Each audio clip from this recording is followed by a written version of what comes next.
Amis de l'opinion des jeunes, bonjour.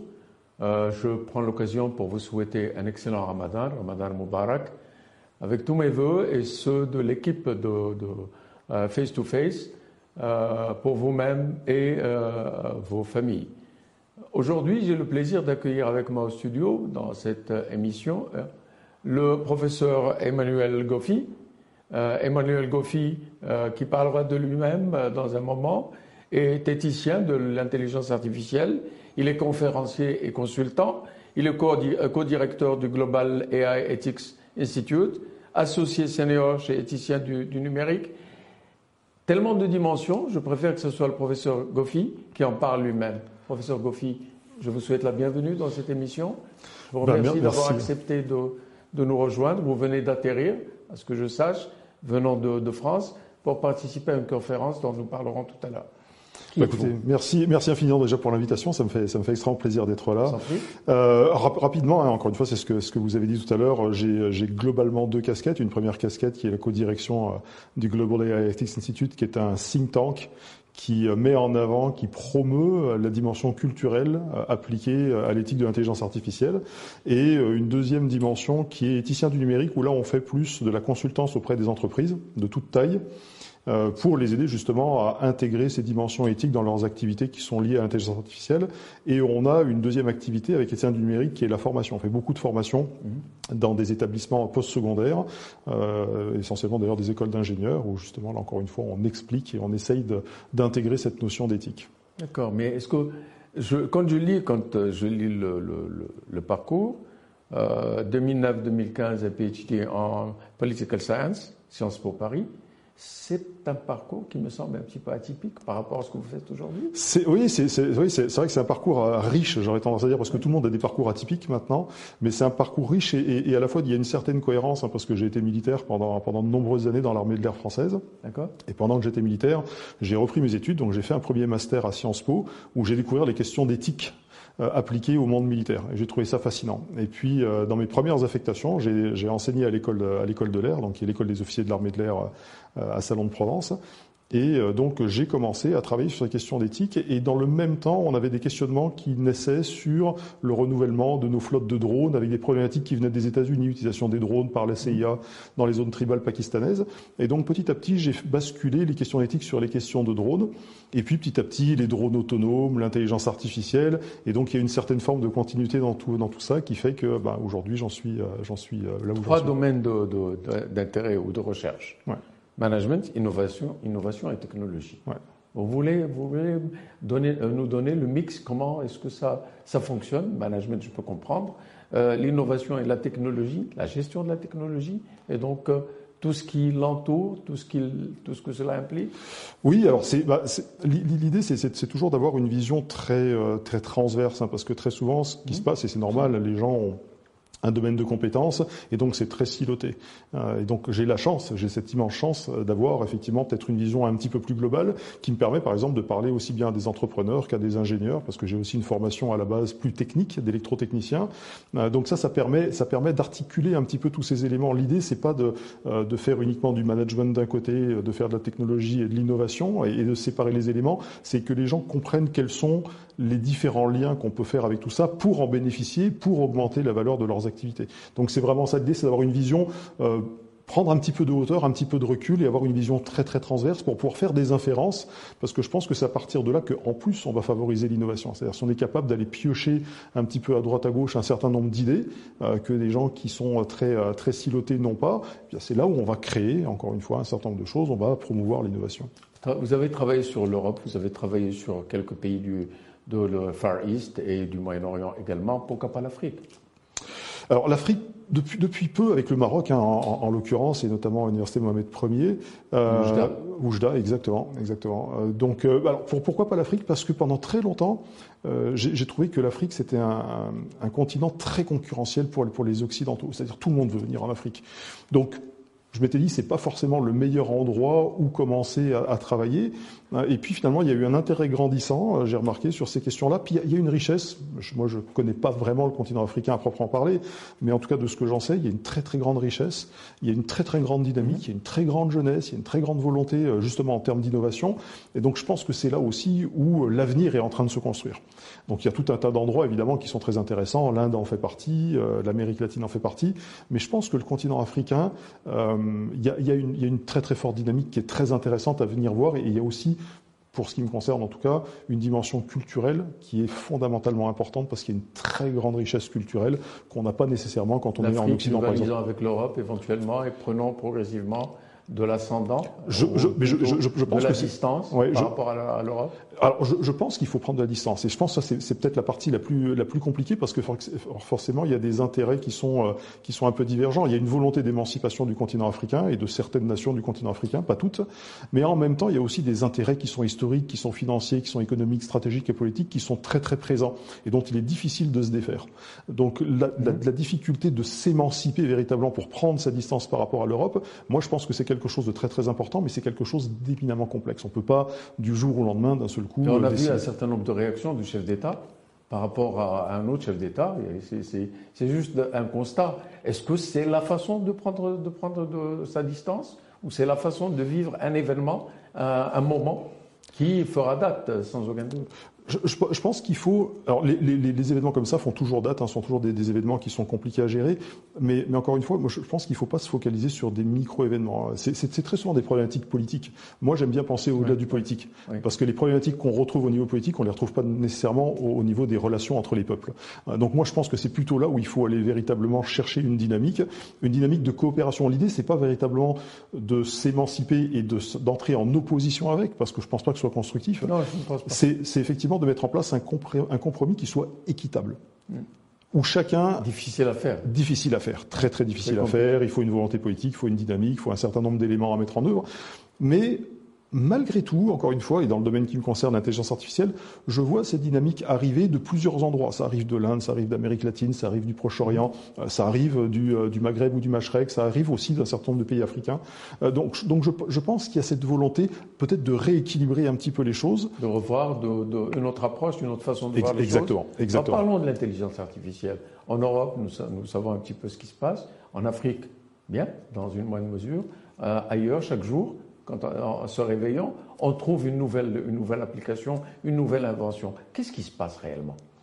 C'est difficile à dire. En fait, on se pose tous la question, en tout cas personnellement, je me pose la question de qu'est-ce qui se passe et où on va surtout. J'ai l'impression qu'on est en train de créer de l'intelligence artificielle ou des systèmes, parce que c'est pas quelque chose d'homogène. L'intelligence artificielle, c'est une grande panoplie de technologies.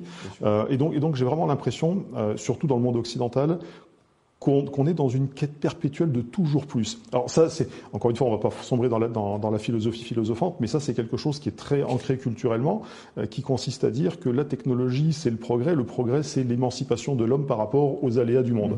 Et en Occident, on a véritablement cette culture qui consiste à dire, avec la technologie, on peut contrôler notre environnement, et comme on peut contrôler notre environnement, on peut finalement le plier à notre besoin et à nos envies. Les événements qui viennent d'avoir lieu, qui ont lieu chaque jour, démontre en fait qu'on ne peut pas véritablement contrôler l'environnement. Non, je pense que c'est complètement utopique, mais c'est très très difficile pour les gens parce qu'encore une fois, il y a toute une culture philosophique historique de contrôle de l'environnement qui date d'Aristote, et donc il y a vraiment cette volonté de contrôler l'environnement par rapport à la technologie. Et ça, c'est ajouté à quelque chose qui est spécifique à un certain nombre de pays occidentaux, qui est l'individualisme. C'est-à-dire qu'en fait, on ne contrôle plus l'environnement pour le bien de la collectivité. On contrôle l'environnement pour son bien personnel ou pour le bien d'un groupe minoritaire d'individus. Et donc c'est là, par exemple, où on voit que l'intelligence artificielle a tout un tas de produits, et moi je vois ça tous les jours, qui sont développés et dont sincèrement on se pose la question de mais pourquoi faire ? Pourquoi faire ? Absolument. Si ce n'est satisfaire un besoin extrêmement passager, peut-être un petit peu capricieux d'un ou de plusieurs personnes, mais où, d'une certaine manière, en développant ce produit, en développant cette application, on ouvre la porte à des possibilités qui peuvent être potentiellement inquiétantes, en tout cas, pour des communautés humaines entières. Mais dites-moi, pourquoi maintenant ? L'intelligence artificielle remonte la première fois à 1950. Les algorithmes, on sait d'où ça vient, Khwarizmi, c'est 718 ou quelque chose. comme ça. Pourquoi maintenant? Pourquoi tout d'un coup on découvre et on commence à être inquiet? Alors, il y a plusieurs choses très intéressantes. Déjà, c'est vrai que très souvent, on fait remonter l'intelligence artificielle à 1955, 1956 avec la conférence de Dartmouth. Mais en fait, ça, c'est le moment où on met un nom sur quelque chose qui existe depuis déjà des années. Hein.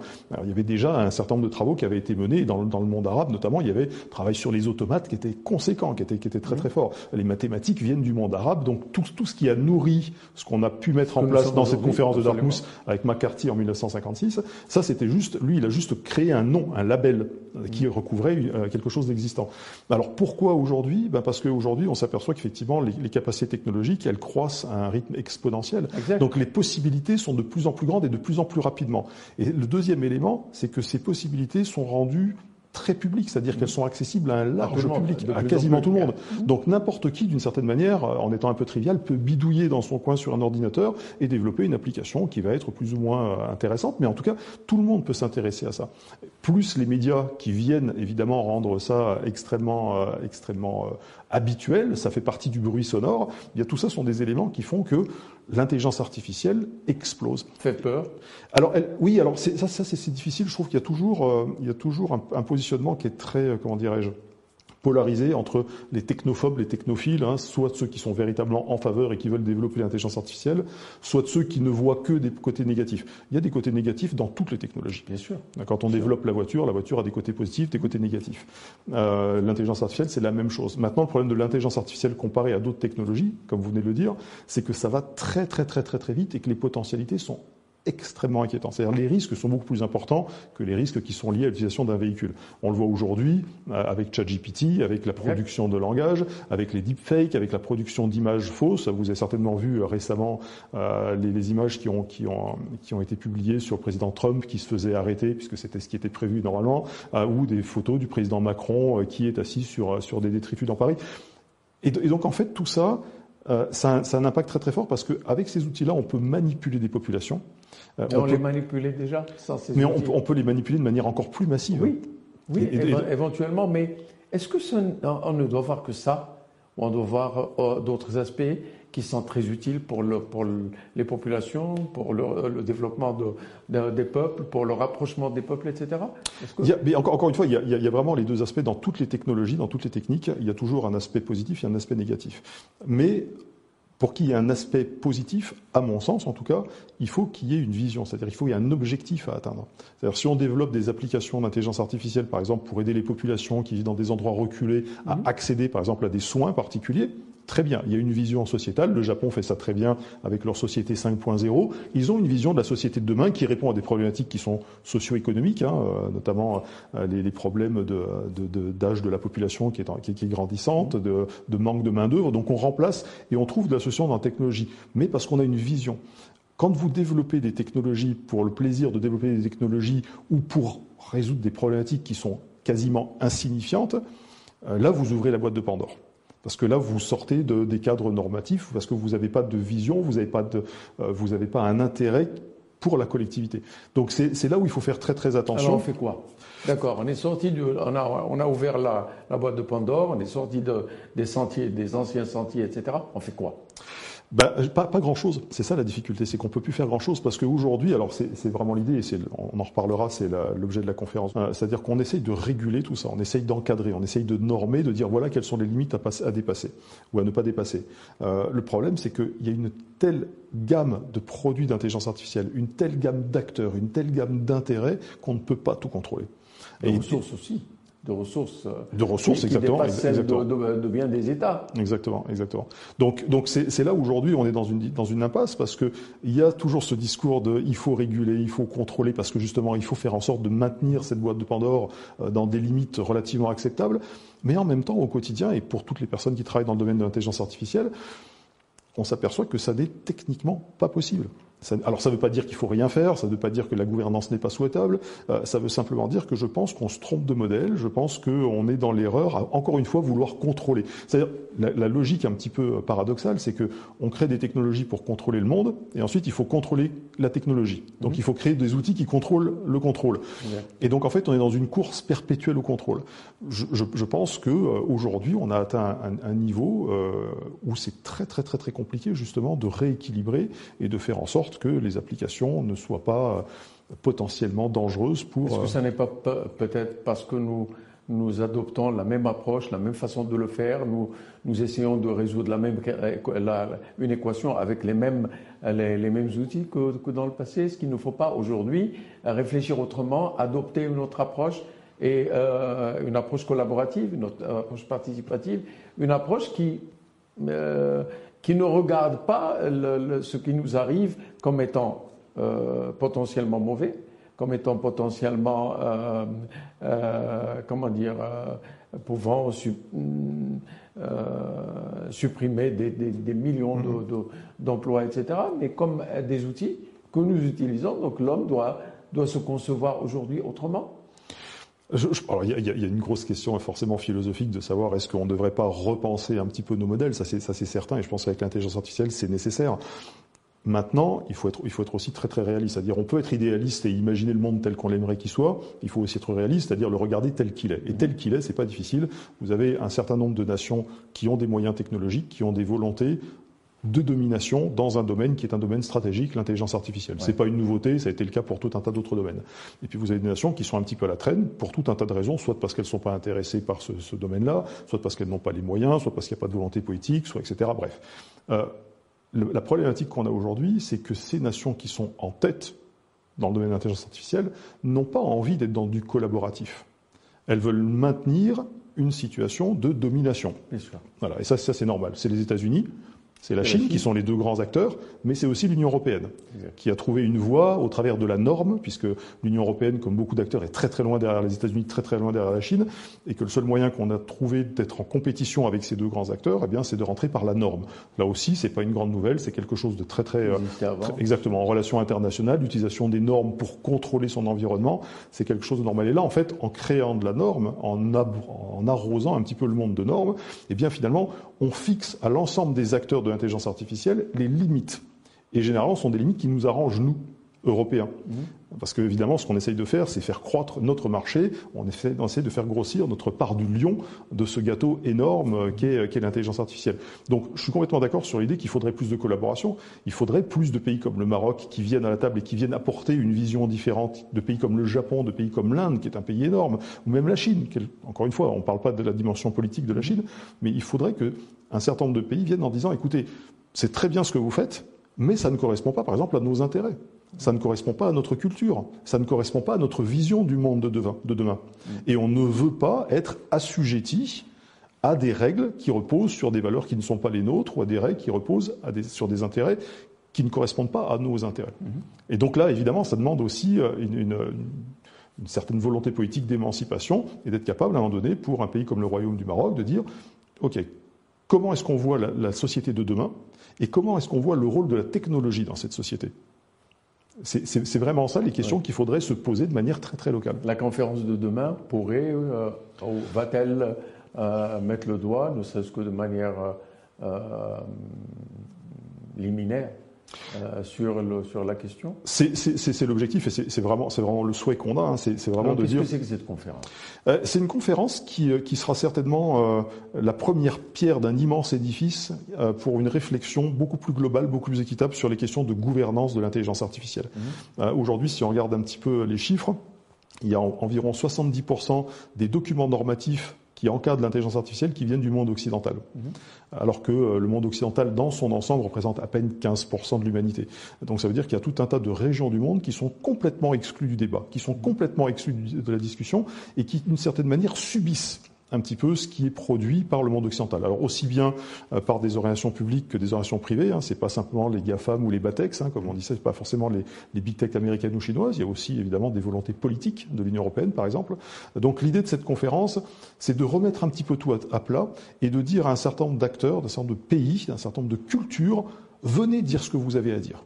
Vous avez la possibilité de dire, écoutez, moi, la technologie, l'intelligence artificielle, c'est pas véritablement ce qui nous intéresse, donc on va suivre. Aucun souci, mais il faut qu'il y ait une réflexion, il faut qu'il y ait un positionnement qui repose sur une volonté. Donc l'idée de cette conférence, vraiment, c'est d'initier cette discussion, d'initier ce débat et de donner lieu à d'autres discussions ultérieures, peut-être plus spécifiques sur des domaines d'application, peut-être plus spécifiques sur des cultures, peut-être plus spécifiques sur des intérêts particuliers, mais véritablement faire en sorte de rééquilibrer, parce qu'à titre personnel, je suis inquiet et je trouve que éthiquement, c'est problématique. Inquiet pourquoi ? Inquiet de voir cette hégémonie de l'Union européenne, cette hégémonie occidentale, qui d'ailleurs a été décriée en tout cas pas décriée, mais qui a été identifiée par le IEEE dans un rapport en 2019. Donc cette hégémonie européenne m'inquiète, parce que d'une certaine manière, c'est un déni du droit à la diversité culturelle. Il y a tout un tas de questionnements sur la discrimination, sur les biais, qui peuvent être tout à fait pertinentes dans un contexte culturel spécifique et totalement non pertinentes dans un contexte différent. Et donc on ne peut pas, au prétexte que nous, on a une vision spécifique, par exemple, de l'acceptation de la discrimination entre les genres, eh bien l'exporter dans des pays où cette discrimination, soit c'est un non-problème, soit elle est vue d'une manière diamétralement opposée. Je pense que de la même manière qu'on n'accepterait pas qu'un pays qui aurait une vision différente vienne nous l'imposer, on n'a aucune légitimité à le faire dans un autre pays. Et donc je pense que ça c'est inquiétant. C'est inquiétant. Vous êtes arrivé pour cette conférence, vous allez rencontrer un certain nombre de personnes. La conférence a lieu dans l'une des institutions marocaines, le NCG, l'École nationale de commerce et de gestion de Casablanca, l'une des 12 écoles du type. Vous avez des centaines d'étudiants en face de vous, vous leur direz quoi ? Je vais leur dire une chose très très simple, développez votre esprit critique. Développez votre esprit critique. Mais tout le monde parle d'esprit critique, oui, mais parlons-en. Parlons-en. Ouais. Mais pour de vrai, l'esprit critique pour de vrai. C'est-à-dire que, pour moi, l'esprit critique, ça n'est pas acheter ce qu'on vous vend sans le questionner. Et en se disant, à un moment donné, je vais essayer de faire un petit peu ma petite recette avec tout ça. L'esprit critique, c'est tout ce qu'on vous dit, vous le questionnez. Alors, c'est pas un doute idéologique, c'est presque un doute cartésien, pour reprendre les idées de Descartes, c'est un doute qui doit vous inviter à vous poser la question de ce qu'on vient de me dire, d'où est-ce que ça vient, déjà d'une part, ça c'est une première chose, et puis est-ce que c'est pertinent pour moi ? Est-ce que c'est une information ? Là, quand on fait, moi je fais très souvent le lien avec l'intelligence artificielle, on fait une différence entre les données, qui sont des éléments bruts qu'on vous donne, des chiffres, des valeurs, des images, peu importe, et l'information que vous allez créer avec ces données. Le cerveau humain doit fonctionner pareil.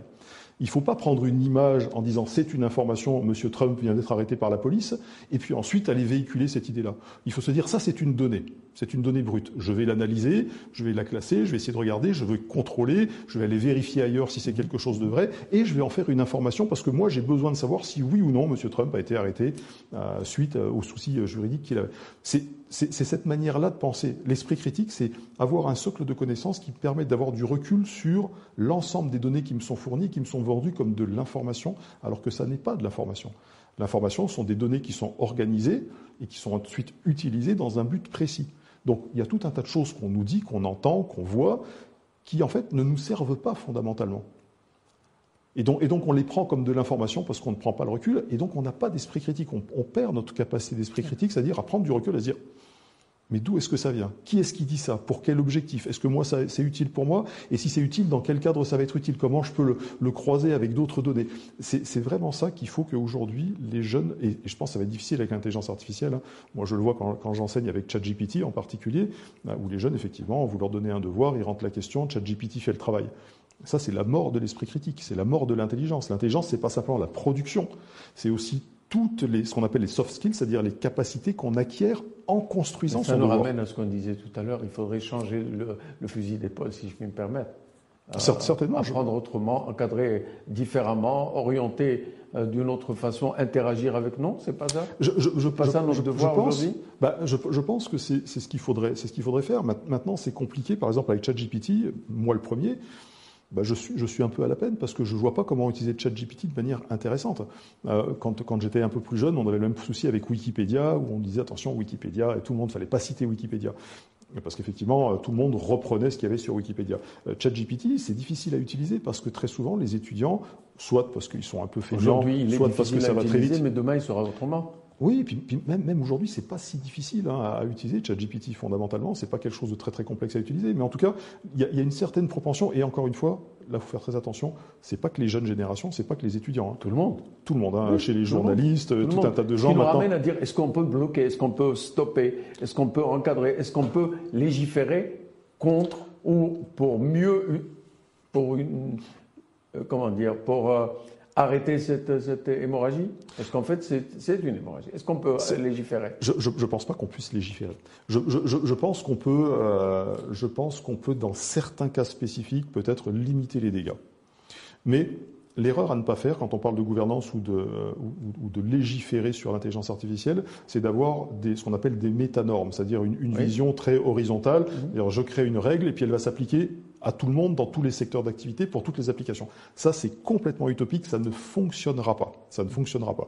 Je pense que dans un certain nombre de cas vraiment spécifiques, on peut dire attention, voilà les limites à ne pas dépasser.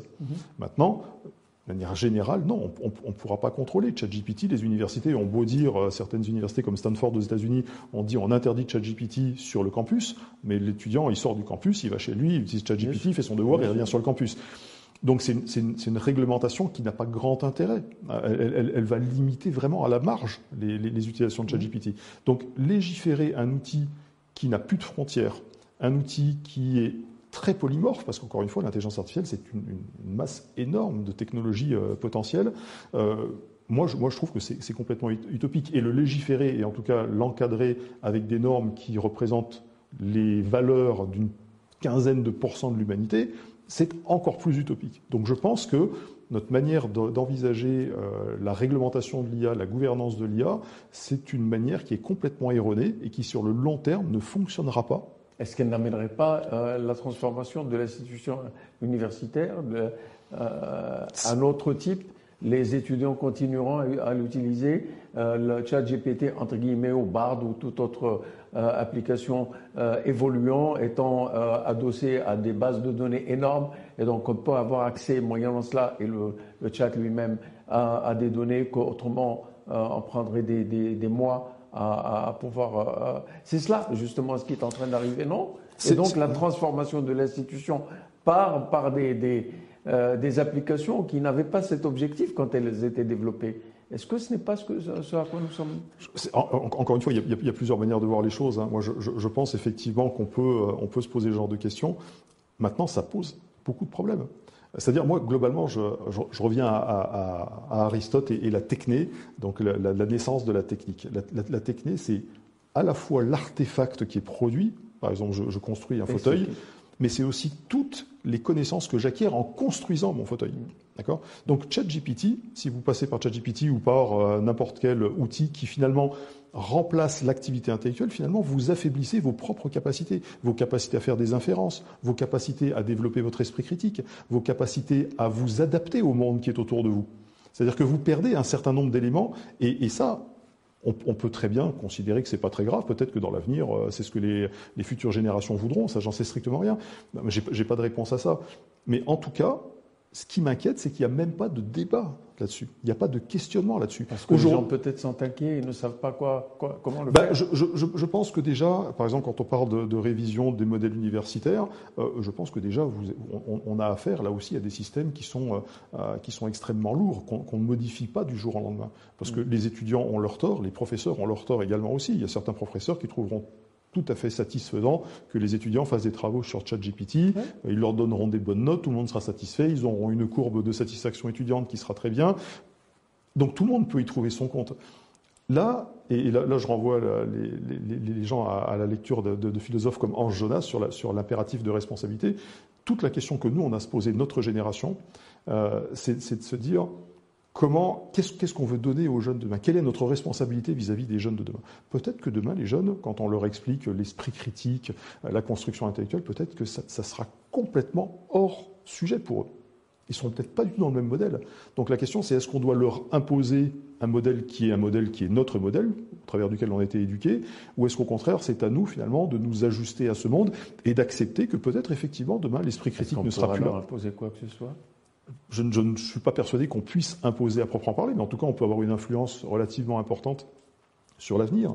Mais Encore une fois, c'est une question de quelle société on veut pour demain. Quelle société on veut pour demain. Et je pense que, on le voit dans un certain nombre de pays en France en ce moment, les étudiants qui manifestent, plutôt que de manifester pour des choses qui me paraissent un petit peu limites sur la retraite quand on a 18 ans, il serait peut-être intéressant de se poser la question de quelle est la société vers laquelle on va. Nous qui utilisons des téléphones portables continuellement, nous qui sommes rivés devant des écrans, nous qui utilisons de l'intelligence artificielle sans même le savoir, nous qui alimentons une certaine forme de schizophrénie en Occident sur la protection des données et qui en même temps partageons nos données de manière complètement aléatoire et sans aucun contrôle.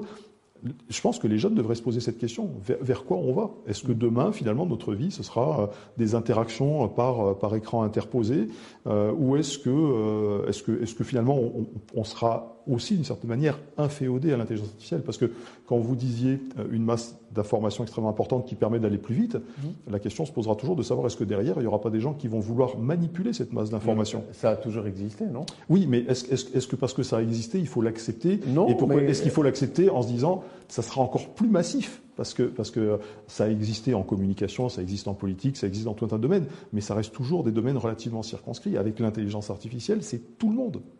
Avec les réseaux sociaux, c'est tout le monde. On l'a vu, hein, le scandale Cambridge Analytica.